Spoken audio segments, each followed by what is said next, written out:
Ok. Bueno, buenas tardes. Hoy vamos a ver el tema que corresponde a las propiedades de los lenguajes libres de contexto. Ya en la clase pasada vimos, bueno, los lenguajes libres de contexto y vamos a ver las propiedades de dichos lenguajes. Esta clase pienso que es de las más sencillas o de las más simples que vamos a ver, porque bueno, básicamente son teoremas y entender los teoremas no es complicado, y entender los algoritmos tampoco es complicado. Nuevamente les repito, la mejor forma de entender esto es haciendo muchos ejercicios, porque son precisamente los ejercicios los que nos van a dar idea de cuánto estamos entendiendo los conocimientos y qué es lo que hace falta. Afortunadamente este tema está bastante bien descrito en la bibliografía que se imparte en el curso, que es el libro que se indicó, y además en internet pueden encontrar otros materiales bastante completos ahí en YouTube, como videos, en fin, hay bastante material al respecto. Entonces, bueno, sin más, vamos a comenzar entonces con el tema de las propiedades de los lenguajes libres de contexto. Primero, hemos visto cómo se simplifican las gramáticas libres de contexto. La simplificación de estas gramáticas facilita mucho el trabajo. ¿Por qué? Porque se puede decir de manera rápida que si un lenguaje es libre de contexto, entonces tiene una gramática también libre de contexto de una manera especial. En este caso, el lema del bombeo va a ser similar a los casos que ya hemos visto anteriormente, entonces, bueno, no se va a cubrir en esta presentación. Vamos a ver algunas propiedades de la cerradura, en este caso, vamos a decir las propiedades de la cerradura, algunas, pero no de todas, de las propiedades de la cerradura. Bueno, los lenguajes regulares se cumplen, casi todas, en los lenguajes libres de contexto, y vamos a ver también las propiedades de decisión, donde se puede decir que se puede probar la membresía o vacío de un lenguaje, de una gramática. Pero, por ejemplo, la equivalencia de los lenguajes libres de contexto no se puede determinar con estas propiedades que estamos viendo en el día de hoy.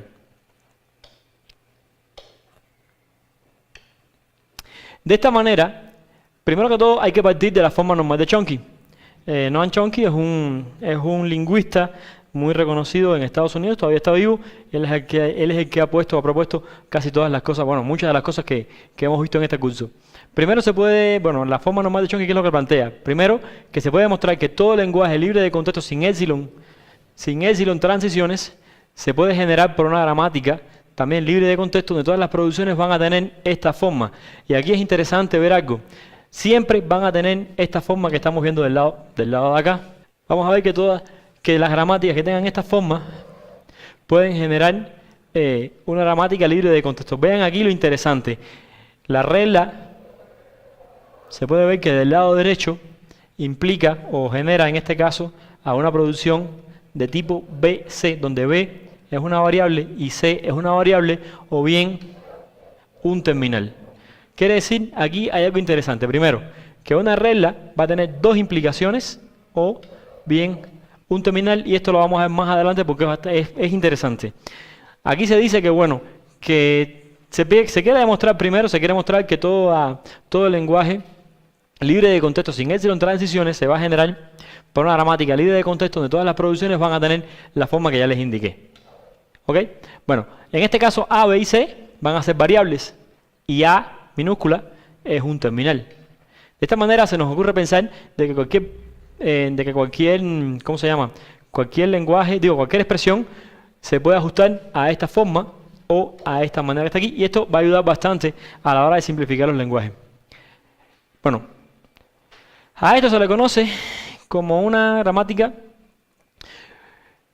a eso se le conoce como un lenguaje libre de contexto, y para ello, bueno, se debe llegar a partir de, primero, se van a eliminar, para el proceso para llegar aquí, a esta gramática, primero se van a eliminar todos los símbolos no útiles, que son aquellos que van a aparecer en ninguna de las derivaciones.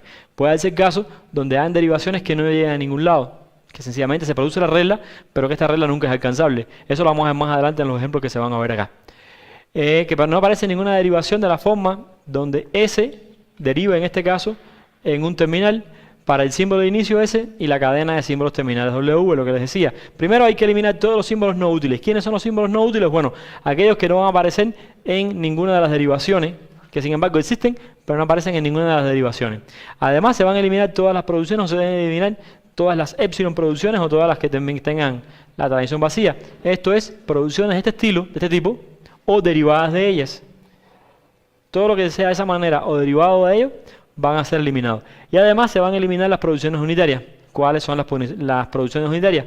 Producciones de este estilo, donde A deriva en B y A y B van a ser variables. ¿Por qué? Porque, bueno, no es que se eliminen tal cual, sino que se eliminan, pero además de que se eliminan, se van a hacer ciertas transformaciones donde bueno, digamos la información que se genera a partir de aquí se va a meter o se va a embeber dentro de otro tipo de producciones. Eso lo vamos a ver más adelante en algunos ejemplos. Ahora, primero, ¿cómo se hace la eliminación o cómo se eliminan los símbolos no útiles que estén en las producciones? Primero que todo, un símbolo X es útil para una gramática, sea la gramática G formada por, bueno, sea la gramática G formada por los terminales, las producciones, el símbolo de inicio y los símbolos terminales, digo, y la regla de inicio, si hay una derivación de forma tal que a partir de ese se pueda derivar, utilizando las reglas de la gramática, un alfa x beta que a su vez derive en un terminal para cada cadena de terminales W. A los símbolos que no son útiles se les denomina símbolos inútiles. Y estos que están aquí van a ser los símbolos útiles. Por lo tanto, cualquiera que no cumpla con esa condición es un símbolo inútil. Un símbolo útil es un generador si el símbolo X a su vez genera o deriva en un terminal para algún W que está dentro de los terminales y su clausura. Un símbolo X es alcanzable, son conceptos diferentes que estamos manejando. Ya vimos el generador, ahora vamos a ver que un símbolo X es alcanzable si existe una regla de producción a la cual se llega a él. Para cualquier alfa o beta, que van a ser variables o bien terminales, y en este caso su clausura. Un símbolo útil, es generador y además puede ser alcanzable. Cabe notar que si se eliminan los símbolos no generadores primero y luego los no alcanzables, se va a quedar únicamente con símbolos útiles. Esto que está aquí es una definición o una descripción que se está dando de unos procesos, o sea, son las primeras definiciones que se van a dar para entender los algoritmos y los teoremas que se van a ver a continuación. ¿Qué hemos visto en este momento? Los símbolos generadores, los símbolos útiles y los símbolos alcanzables. Por tanto, si hay unos símbolos útiles, vamos a determinar que los que no sean útiles van a ser en este caso símbolos inútiles. Por ejemplo, sea la gramática que va a estar formada por estas reglas de producción que están del lado de acá. S deriva en una variable A seguida de B o en un terminal A. Y A deriva en un terminal B. S y A van a ser generadores, sin embargo B no lo es.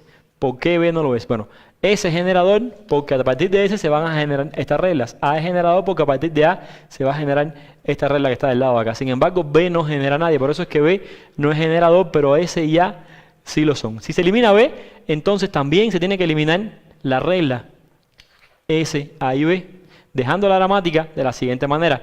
S deriva en A y A deriva en B. Ahora en este caso S es solo alcanzable. ¿Por qué? Porque bueno, en este caso se eliminó B. Si se elimina A y B, se queda en este caso con la única producción. S implica A y por tanto el único lenguaje que es capaz de reconocer esto es el lenguaje formado por el terminal A. El orden en este caso importa. ¿Por qué? Porque de otra manera, para este ejemplo, si se eliminan los primeros símbolos no alcanzables, se va a dar cuenta de que todos los símbolos, no damos cuenta de que todos los símbolos son alcanzables. A partir de S, veamos acá este ejemplo, a partir de S que deriva en A y B y A deriva en B y después se va eliminando B como no generador, en este caso se va a quedar lo mismo que habíamos visto antes, que S deriva en A y que A deriva en B, que todavía contiene símbolos inútiles. ¿Por qué motivo son símbolos inútiles? Porque A deriva en B, pero es que A no hay forma de llegar porque ninguna regla de S deriva en este caso en A. Entonces la gramática todavía contiene símbolos que se pueden ir eliminando. Y aquí surge un teorema que plantea lo siguiente, y la demostración queda a cargo de ustedes en el libro, lo deben revisar. Dice, sea G una gramática libre de contexto, tal que genera el lenguaje generado por G es no vacío. Y sea una gramática G1 formada por los parámetros que están acá, vean que se comparten los mismos símbolos de inicio, eliminando todos los símbolos no generadores y todas las producciones en la que ocurren, se va a generar una gramática G2, igual compartiendo el mismo símbolo de inicio S, y eliminando todos los símbolos no alcanzados de las producciones, se va a obtener lo siguiente, que el lenguaje generado por la gramática 1 va a ser igual al lenguaje generado por la misma gramática inicial. ¿Qué quiere decir esto? Que las transformaciones entre la gramática, después de hacer esta serie de cosas, van a ser totalmente, digamos, transparentes, ¿no?, a efectos del lenguaje que se va a generar. Se genera el mismo lenguaje a partir de gramáticas que ya han incurrido, digamos, en ciertas transformaciones donde ya una no es exactamente igual a la otra, sino que la gramática G1, al eliminarle los símbolos y demás, como va siendo algo más refinado con respecto a G, sin embargo, los lenguajes que generan van a ser iguales, lo que pasa es que van a ser menos confusos a la hora de obtenerlo. Cálculo de símbolos generadores y símbolos alcanzables. Aquí vamos a explicar cómo se obtienen estas cosas. Primero, hace falta un algoritmo, o se debe utilizar un algoritmo para calcular los símbolos generadores y alcanzables de la gramática G. Los símbolos generadores de G, que van a estar dentro de este grupo, se calculan con un algoritmo de cerradura. Este algoritmo, aplica para todos los demás, ¿ok? O sea, la idea que se va a describir aquí aplica para todos los demás. Primero, se parte de un paso base donde en el paso base todos los símbolos de T, o los terminales en este caso, van a ser generadores y se generan a sí mismos. Partiendo de ese hecho, vamos al paso inductivo. Primero, se supone que se tiene una producción del estilo A que deriva en alfa, y cada símbolo de alfa es a su vez un generador. Entonces A en sí es un generador y aquí se incluye el símbolo vacío, el símbolo epsilon, que es una de las cosas que se quieren eliminar. Y por tanto, las reglas van a tener también a alfa en su cuerpo y van a ser también a su vez generadoras. Entonces de esta manera este es el algoritmo que sustenta los pasos para alcanzar los símbolos generadores y en este caso los símbolos alcanzables. Por ejemplo, aquí en este ejemplo se va a ver más claro el algoritmo que antes se intentó explicar, o que antes se explicó. Pasa lo siguiente, se tiene una gramática G con estas reglas de producción, S que deriva en una variable A y una variable B, y también deriva en A y A que deriva en B. De esta manera se puede ver que S también deriva directamente en B. Entonces primero se sacan los símbolos terminales. Del teorema anterior se dijo que todos los caracteres o todos los símbolos que estuvieran en el grupo de los terminales iban a ser alcanzables y generadores. En este caso, T, que son los terminales, van a ser A y B. Por tanto y demás, se obtienen primero estos que son como los más triviales. De acá y de acá. Como S deriva en A, entonces S se puede agregar al grupo. Como S deriva en A, les había dicho que teníamos que, los terminales eran A y B, que ya de por sí eran generadores. Entonces, en el grupo de los generadores de la gramática G, ya automáticamente se incluían A y B. Pero como S deriva en A, entonces S también se puede agregar al grupo de los generadores. Y como A deriva en B, también se puede agregar A en este caso. De esa manera, el conjunto de los generadores es A, B, S y A, y se puede ver que B quedó excluido de la lista de los generadores porque B no genera ningún símbolo, B no genera nadie.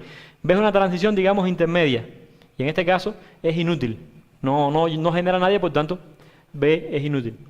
Luego, el algoritmo anterior encuentra todos y solo los símbolos generadores de G. El conjunto de los símbolos alcanzables, que en este caso se enumera como R, ya vimos los generadores, ahora vamos a ver los alcanzables, de la gramática G se calcula igual con el siguiente algoritmo. Nuevamente se plantea un paso base y un paso inductivo. En el paso base se parte de que todos los símbolos alcanzables, toda gramática, o en este caso la gramática, parte de un símbolo inicial S. Por tanto, el primer símbolo alcanzable que va a haber en el grupo R de G es el propio S. ¿Por qué? Porque S es alcanzable. Luego, se va a ir en el paso inductivo, se van a ir agregando las producciones o las reglas o las variables al grupo R. Primero, para la gramática anterior, A está o pertenece al grupo de los alcanzables, puesto que A deriva en un alfa que es uno de los terminales. Y entonces se va a añadir a todos los símbolos, en este caso de alfa, que son los terminales, a la regla R. Ahora vamos a al grupo R. Ahora vamos a ver esto en un ejemplo. Por ejemplo, sea la gramática igual a la que vimos anteriormente, la gramática G que tiene las reglas de producción, S que deriva en A y B, que son variables, y también en A y A que deriva en B. En este caso, lo primero que se hace es poner en el grupo de los alcanzables, el grupo R de la gramática G, se agrega S porque es el primero al cual se pueden ir derivando, sería el punto de inicio. Luego, con base en la primera producción se puede determinar lo siguiente. Como se dijo que S deriva en A y en B, entonces A y B pasan al grupo en este paso que está acá. Pero también S deriva en A minúscula. Y luego también se agrega la A. al grupo de los alcanzables. Luego, con base en la segunda producción, se puede determinar que el grupo B, también se puede agregar a A. ¿Por qué? Porque si S deriva en A y A deriva en B, por tanto la B también puede ser agregada al grupo y ahí se va terminando. Por tanto, el algoritmo anterior encuentra todos y solo los símbolos que son alcanzables de G. Esto se puede ir viendo de una forma, digamos, más lineal, mediante siguiendo una especie de cadena. S deriva en A, se agrega a S y se agrega A. S deriva en B, también se agrega a B. A deriva en B, por tanto, también se agrega a B. Se ve como ir paso tras paso desenredando la cadena o ir evaluando las variables estas en la expresión. Luego, hay que eliminar, el segundo paso es eliminar todas las producciones épsilon en este caso. Aunque las producciones épsilon son convenientes porque ayudan en los lenguajes a la hora, de generar los lenguajes de las gramáticas y demás, y los lenguajes, el épsilon ayuda a identificar qué lenguajes se pueden ir formando y determinar si un lenguaje, digamos, describe o produce una cadena determinada, facilitan la vida. A la hora de generar las gramáticas, no son esenciales, se pueden eliminar. ¿Por qué? Porque al final son artificios que se meten o que se introducen para facilitar el trabajo, digamos, de identificación, pero que el poder descriptivo que implica una épsilon transición puede ser sustituido por las mismas producciones que se pueden generar en la gramática. Aunque las producciones no son convenientes, o mejor dicho, son convenientes, no son esenciales. Si el lenguaje es libre de contexto, entonces el lenguaje L que elimina las épsilon transiciones también van a tener una gramática libre de contexto, libre de contexto sin las épsilon transiciones, lo cual facilita en el sentido de que disminuye el tamaño de la gramática. La estrategia consiste en descubrir qué variables son nulificables. ¿Qué significa que sean nulificables? Bueno, las que producen directamente una épsilon transición o las que se llegan a partir de alguna de ellas y terminando en una épsilon transición. Se dice que una variable es nulificable si existe una producción tipo A que derive en una épsilon transición, que es lo que les explicaba antes. Si A es nulificable, entonces todas las producciones donde está A en el cuerpo, en esta posición, en la parte derecha, se deben crear dos versiones de la misma producción. Una sin la A, porque es nulificable, y una con la A, que es nulificable. De esa manera, vamos a ver en el ejemplo cómo se hace esto. A medida que se van creando las dos reglas, van a ir viendo cómo se pueden ir derivando en unas en otras, y de esa manera se eliminan las épsilon transiciones. Veamos en el ejemplo. El siguiente algoritmo calcula los elementos nulificables en G del conjunto de símbolos de una gramática G, formada por lo que está puesto de acá como sigue. Primero, en el paso base se van a agregar en A todas aquellas variables que deriven en una épsilon transición.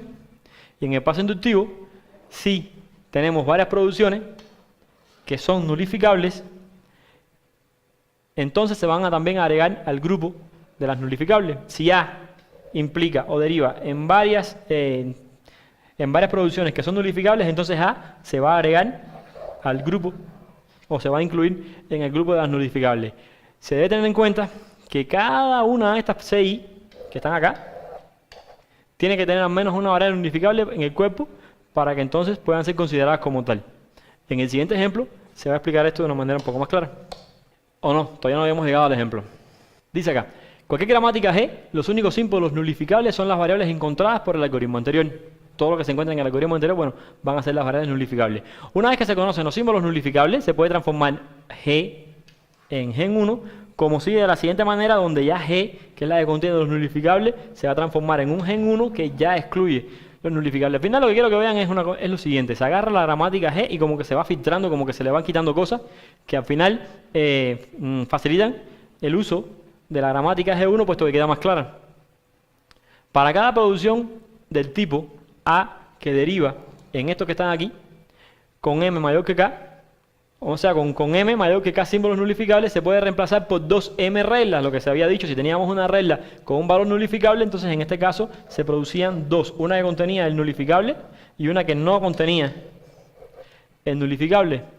Una excepción acá está donde se pueden eliminar todas las reglas que a su vez han sido nulificables. En este caso no se genera ninguna, porque todas fueron eliminadas. Y se pueden borrar también todas las reglas del tipo A implica a epsilon, puesto que esa que está ahí ya es nulificable de por sí.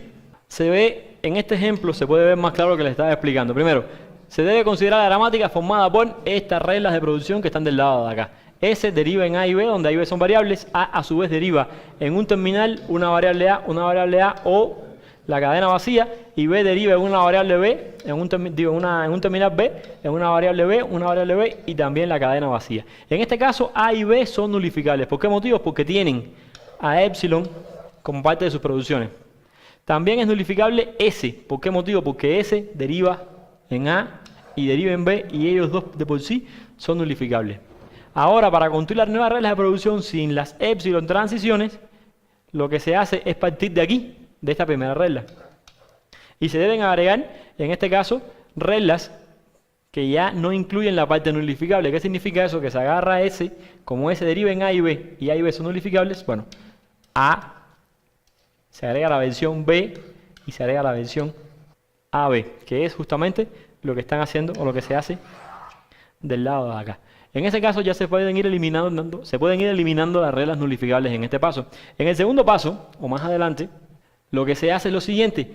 Todavía existía la regla A, que implicaba a A variable, A terminal con A variable. En este caso, se pueden ir derivando. ¿Por qué? Porque hay una regla que dice que A también deriva en las epsilon. En ese caso, se agrega la versión donde no está la variable nulificada, que sería, bueno, la original, faltándole la primera variable, faltándole la segunda variable, y en este caso el terminal. Estas dos son iguales y por entonces pueden quedar como una.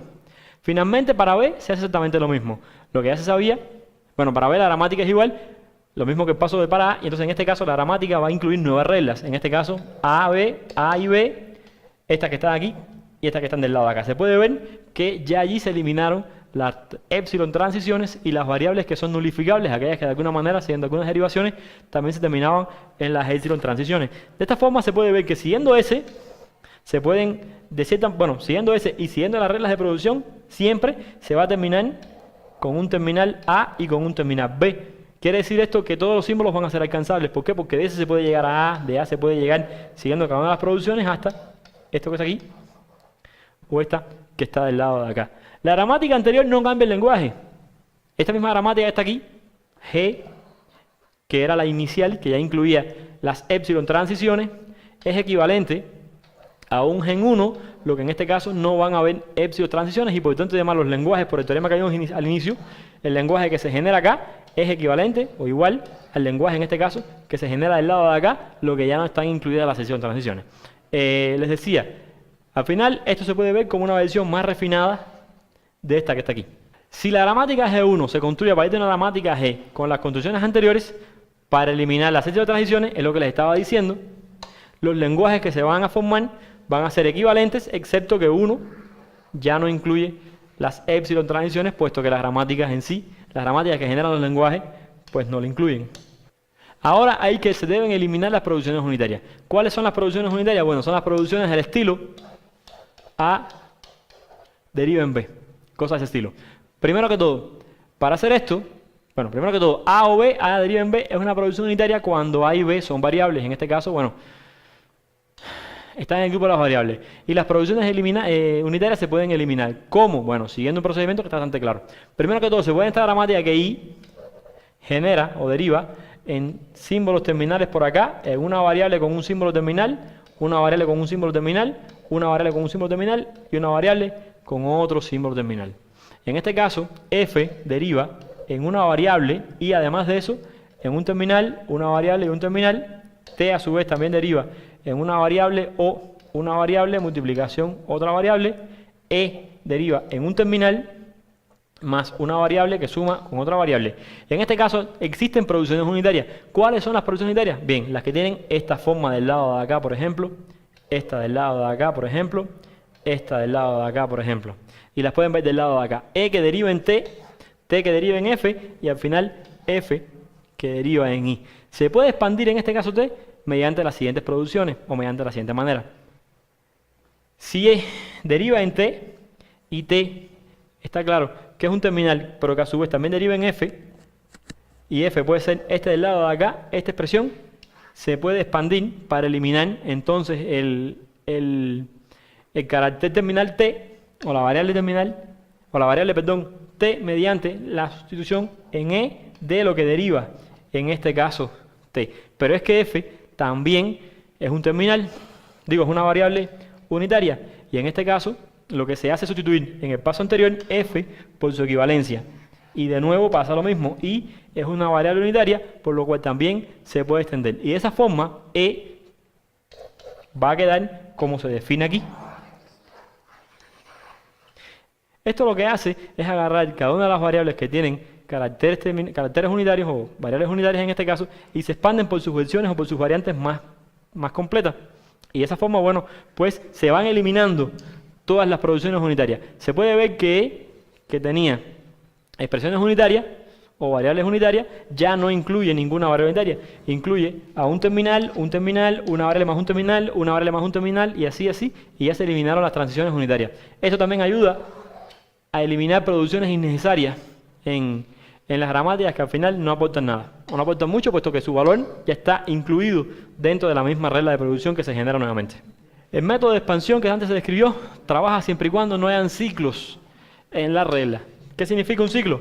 Producciones de este tipo: A que deriva en B, B que deriva en C, y a su vez C que deriva en A. Si existen ciclos, pues la variante anterior para eliminar las variables unitarias ya no puede ser útil, no va a ser útil, porque bueno, se cae en un ciclo y no hay forma de salir de él.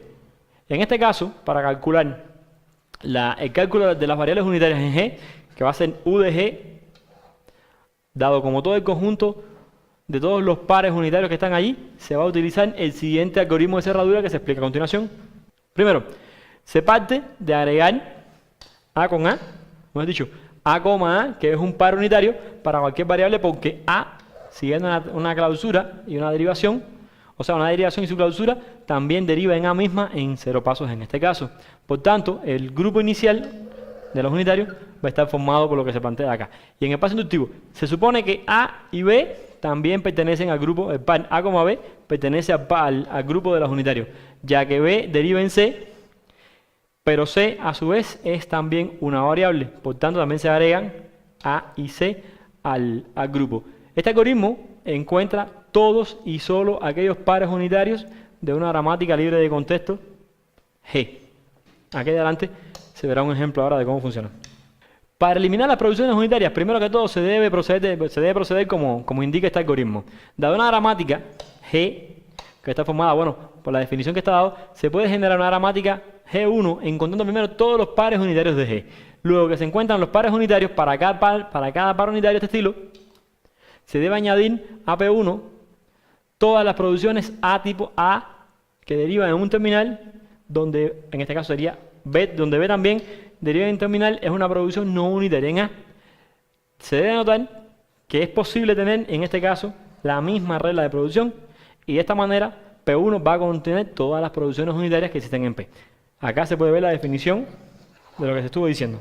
Por ejemplo, a partir de la gramática, bueno, una gramática G que está definiendo o que se define mediante estas producciones que están del lado de acá.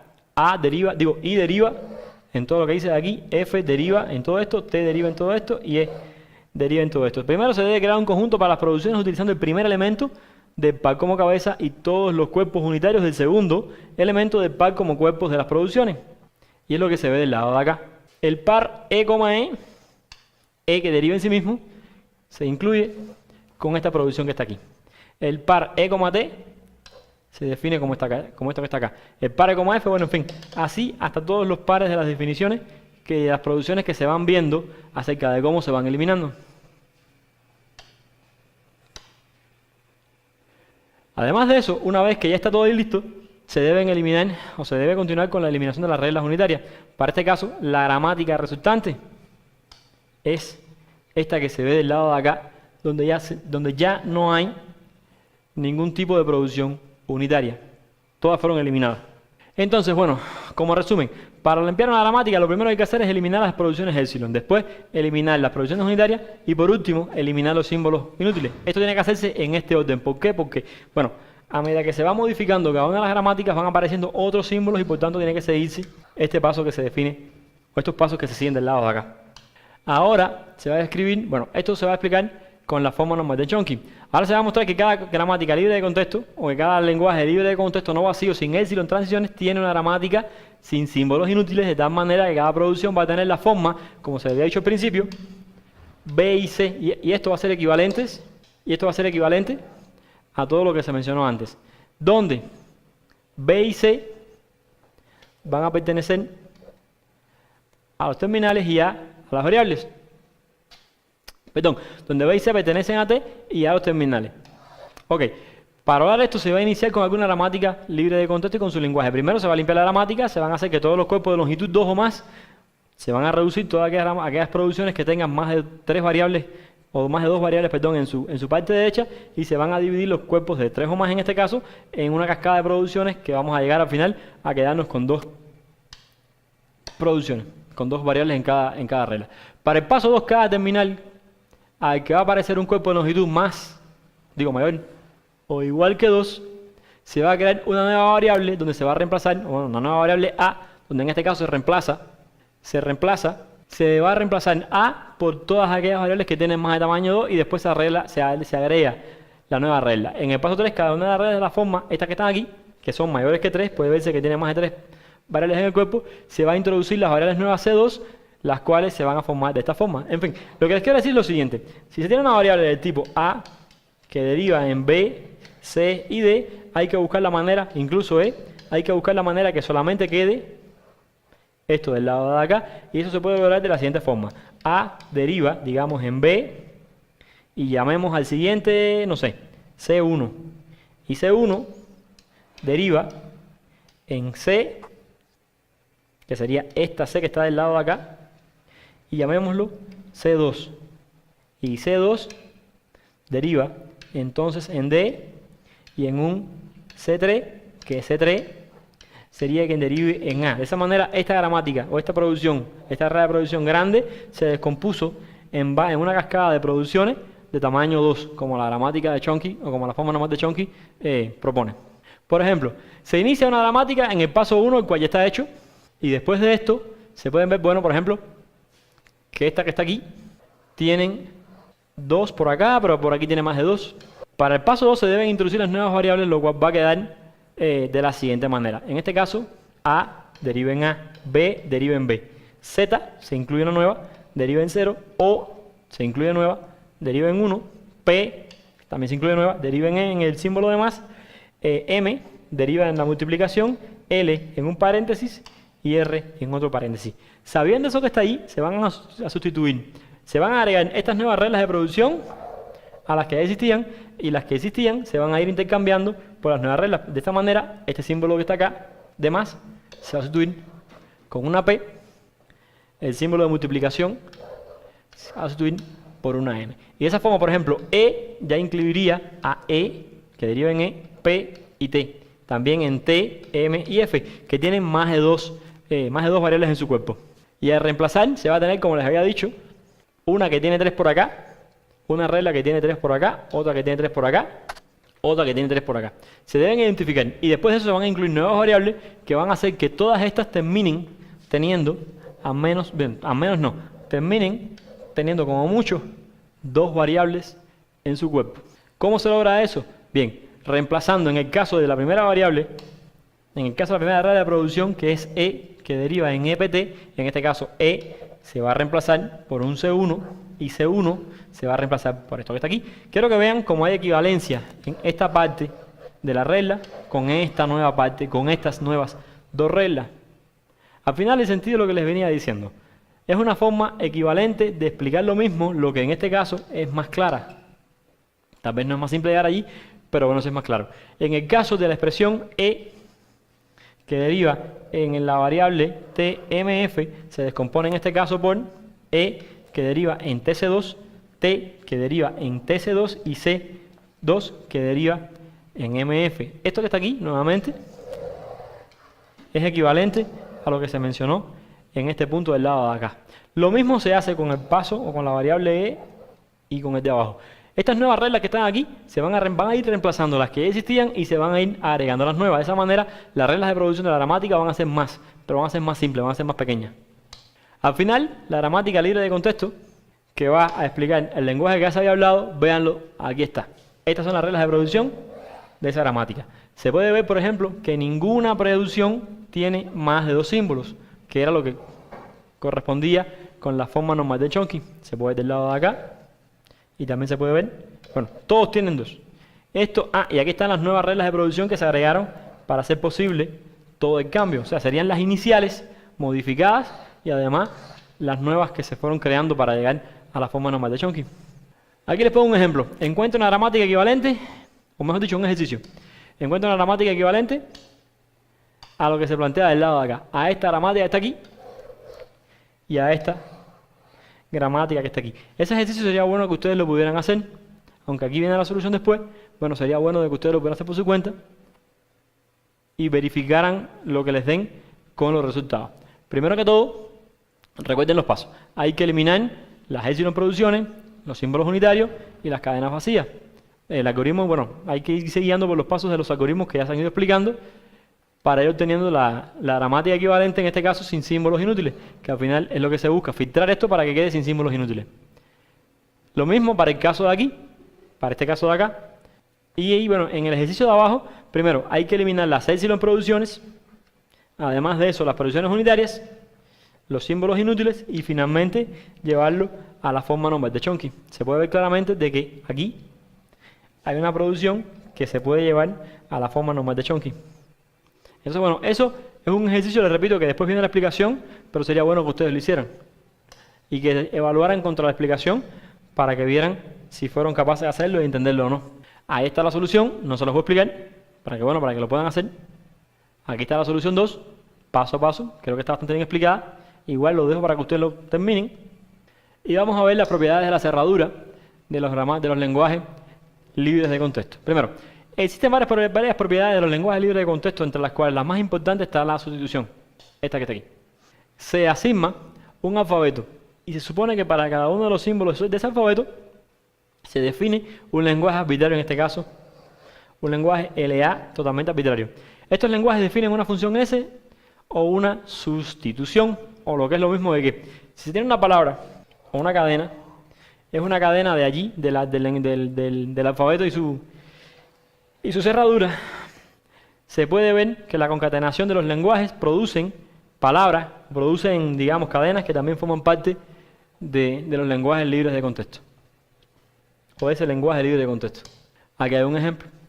Se tiene el lenguaje formado, el lenguaje que se forma con los símbolos 0 y 1, donde la palabra, esta que está aquí, y la palabra esta que está aquí, sea W, o sea, una palabra formada como 0 o 1, entonces las palabras que se pueden formar acá se generan con S en 0 más S en 1, que es igual a la producción, esta que está aquí, que serían todas aquellas palabras que van a estar formadas por combinaciones de A a la N, tantas palabras, tantas N veces A, más o seguidas de N veces B, y terminados con A para cualquier N mayor que 1, y además lo mismo, A elevado a la N con B elevado a la N a la 2, N veces A con N veces B más 2, tal cual N sea mayor que 1. Entonces, si L, o el lenguaje, está formado por los caracteres 0 y su cerradura, entonces aquellas palabras formadas en S van a estar formadas justamente o van a estar generadas por las palabras que se forman en S con su clausura, o lo que es lo mismo, todo esto que está explicado del lado de acá. Otro teorema, sea L un lenguaje libre de contexto sobre un alfabeto sigma.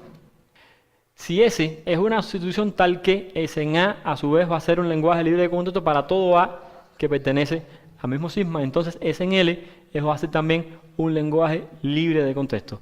Si se tienen unos o más lenguajes libres de contexto, también van a ser libres de contexto el resultado de hacer una unión, una concatenación, una cerradura de Kleene y además una cerradura positiva, más la inversión, más un homomorfismo, más un homomorfismo inverso. O sea, si se hacen todas estas series de operaciones sobre lenguajes libres de contexto, los resultantes también van a ser lenguajes libres de contexto. Y si sea L1, L2 y L lenguajes libres de contexto y a su vez R es un lenguaje regular, entonces la intersección de L con R y la y la intersección y la resta de L con R van a ser también libres de contexto. Lo mismo pasa del lado de acá, o mejor dicho, del lado de acá, L resta L2, L1 menos L2, no van a ser necesariamente libres de contexto, no se puede probar. O sea, esos teoremas van a demostrar transformaciones entre cada uno de los lenguajes. Y lo más que se puede decir es justamente lo que se plantea del lado de acá. Esta parte del teorema no está garantizada. Para probar la membresía de una cadena en un lenguaje libre de contexto, primero se va a utilizar el algoritmo CYK, el algoritmo CYK, que lo que hace este algoritmo es primero que todo construir una tabla triangular en este caso, donde se van a ir agregando las producciones del tipo, en el primer renglón en este caso se agregan las producciones simples de este tipo, donde una variable deriva en un terminal. Y en el resto se van a ir poniendo las producciones que tengan parte del prefijo de las cadenas que se han ido produciendo y además el resto de la cadena. Eso lo vamos a ver aquí ahora en este ejemplo. Probar que la siguiente gramática genera la palabra BA. Bien, esta es la gramática, o mejor dicho, esas son las reglas de producción de la gramática que se menciona. Primero se van a ir agregando las reglas de las que primero se agregan en los renglones superiores, aquellas que deriven en los símbolos terminales. En este caso se agregó A. S porque es el símbolo inicial. Se agregó A y se agregó C. Después se van a ir agregando las diferentes producciones a medida que van completándose con las partes que están en el prefijo de la gramática. Luego se van sustituyendo todas esas producciones y se puede ver cómo se genera o se verifica que se llenó la palabra BA. Ahora, problemas no decidibles. ¿Cuáles son estos? Aquellos que con los teoremas que se han explicado no se pueden decidir las variantes que se pueden mencionar. Primero, los siguientes problemas son no decidibles. ¿Es una gramática libre de contexto G ambigua? ¿Es un lenguaje libre de contexto dado inherentemente ambiguo? ¿Es la intersección de dos lenguajes libres de contextos vacíos, o sea, vacía? ¿Y son dos lenguajes libres de contexto el mismo? ¿Y es un lenguaje libre de contexto universal igual a esto que está aquí? Bien, eso que está allí no se puede demostrar, no se puede decidir con los teoremas que se han mencionado.